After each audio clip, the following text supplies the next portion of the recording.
1 second, because my hands are a little wet. But there we go.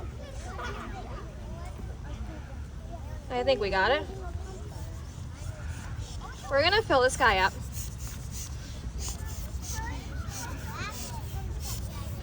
Okay. So, do you guys remember when I brought up air pressure? So air pressure happens when we have, I know it looks like a giant wiener hot dog, right?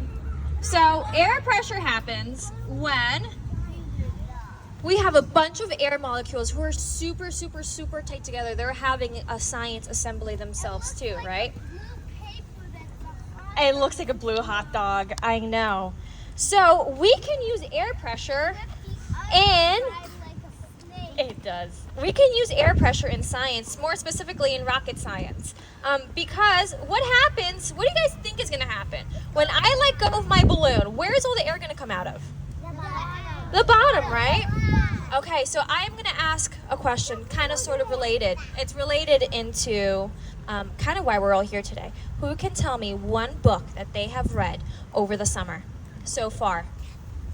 Who has read a book over the summer?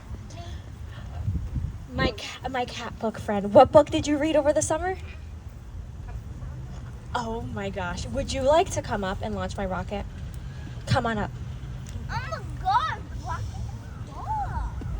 She's a little nervous. Would you like to come up here? Do you want me to come to you? I can come to you. I read a book during summer. Ready? I'm gonna come. And then what happened? What we're gonna do, we're gonna hold on to this, okay? And then everybody is going to count backwards from 3 to blast off. Okay, ready? 3, 2, 1, blast off, go!